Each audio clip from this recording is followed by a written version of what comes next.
Hello, everyone, and welcome to English Pod. My name is Marco. My name is Catherine, and today we are cleaning, right, Marco?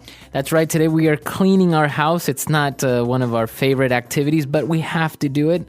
And so we're going to take a look at a lot of great vocab related to, household chores. That's right. So let's take a listen to today's dialogue.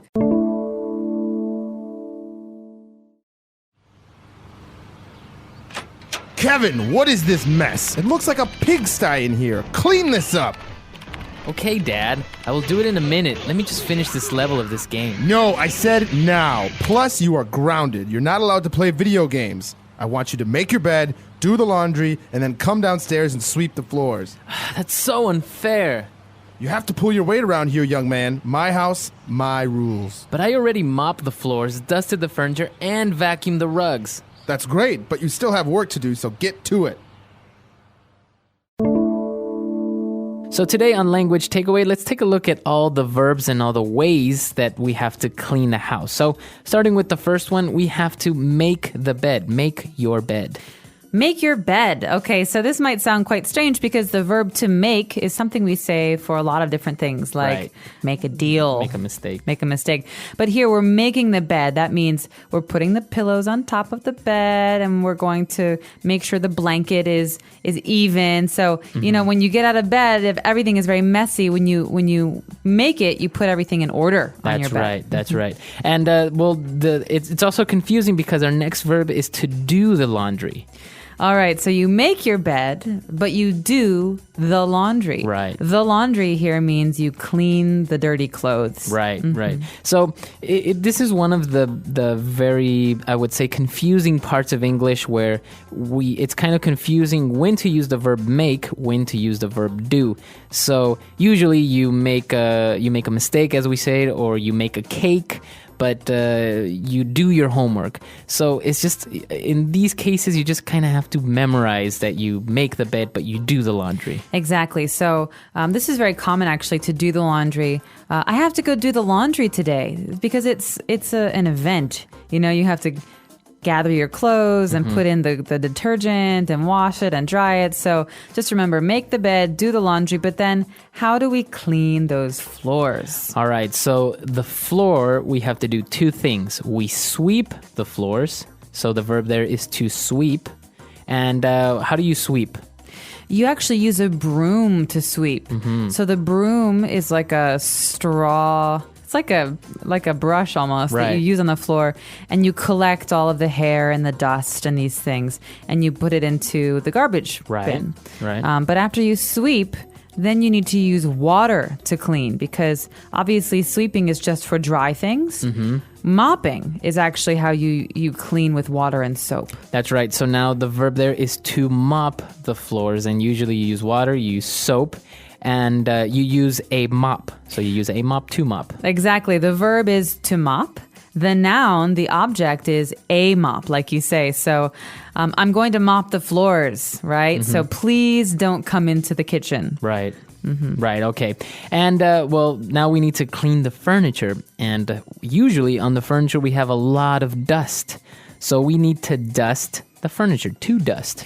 To dust. Yeah, this is something we don't use for the floors really because we have this great verb to sweep. But with furniture and things like that, we say to dust. And this means we're going to collect the dust off of the piano or the sofa or the table. Right, exactly. And now the floors we clean, the furniture we clean, but sometimes we have rugs or we have carpet in our house, usually in the bedrooms, or we have a large rug in the living room, and we need to clean that as well, but we don't really mop it, we don't sweep it. It's best to vacuum it. All right, so the verb is to vacuum, and what is the noun, the thing we use? A vacuum cleaner. A vacuum cleaner, or just simply a vacuum. Now, this is something that uses air to suck up all of the dirt and garbage. So it goes, and it sucks up all of that bad stuff. And so we don't have to dust it. And obviously with carpet, we can't really use water. So this is a great tool for cleaning fabric like carpets and rugs. Very good. So that's all the ways that we can basically, the verbs that we use to clean around the house. Let's listen to the dialogue again and we'll be back in a bit.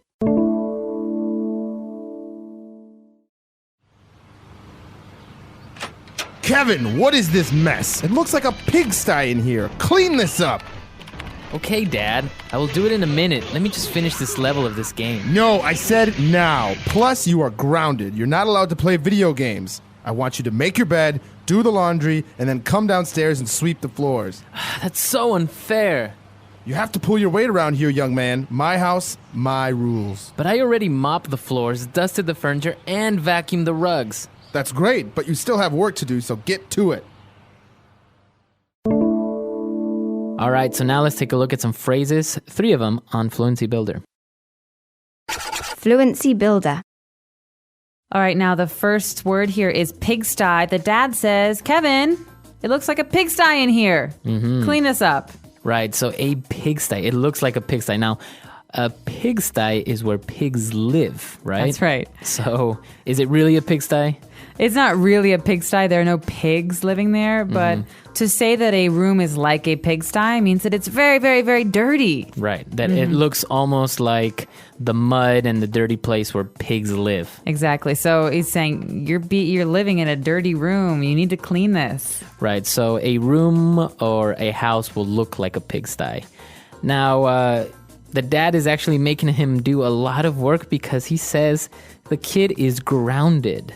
You're grounded. You're not allowed to play video games. Now, a parent will ground a child, it's a verb, when the child does something bad. Right. So maybe the child gets very, very bad grades at school. And the parent says, ugh, you're grounded for 1 week. That means you can't go out, you can't play video games. Right. There are different rules in every family, but to say you're grounded means you're being punished for something. Right. So the verb is to ground, and you can also be grounded. And if you're grounded, you can say, I'm sorry, I can't go out today. I'm grounded. Exactly. So to be grounded is not a fun situation. But obviously the father is saying, listen, you're grounded. You have time to do all of this work. Right. And well, this is something that my dad used to say to me. Well, you have to pull your weight around here. So you have to pull your weight around here. What does that mean? To pull your weight. Well, you think about it. If you're not carrying yourself, someone else is carrying you. That means that they're doing more work than they should be. Right. So you're basically being asked to do your part, to be responsible for yourself so that other people like your mom and dad don't have to be responsible for you. Right. So you have to help out and collaborate. Exactly. So say there's 3 people, mom, dad, and a son. If mom does all the cleaning, all the cooking, all the washing, then the other 2, they're not pulling their weight. So Right. she says, pull your weight. Right, Do right. some cleaning, do some washing. Right. So if your mom cooks and then you wash the dishes, then you are pulling your weight. You're helping. You're in a helping way. out. Exactly. All right. A lot of great stuff. Let's take a listen to the dialogue one last time.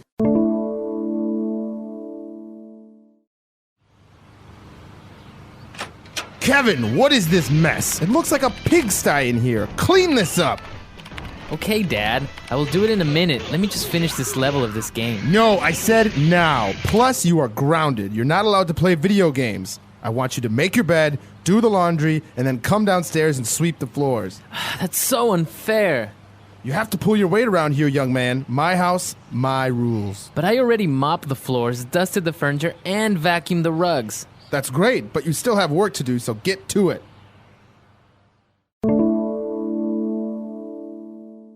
Okay, very good. So doing household chores, not a fun thing, but also being grounded. Why do we consider chores to be kind of like a punishment?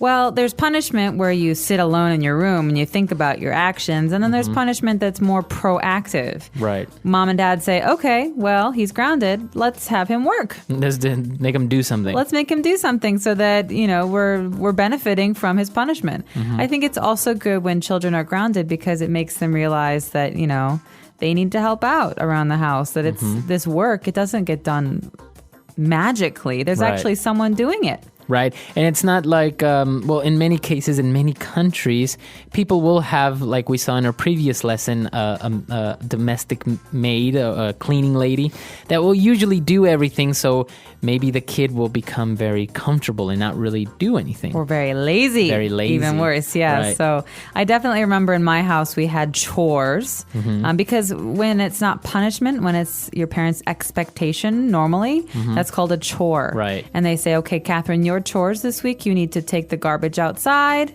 you need to wash the dishes, and you need to make your bed every day. Right. And then maybe my brother had to help cook and clean the floor, mop the floors and sweep. So we have different chores. Right. And I guess this is more common, especially if both parents work and everyone is collaborating or pulling their weight in the house. And if you don't have a cleaning lady, for example. Exactly. Very interesting topic. Well, that's all the time we have for today. If you guys have any questions, any comments, you can find us at englishpod.com. We hope to see you there. We'll see you guys. Bye. Bye.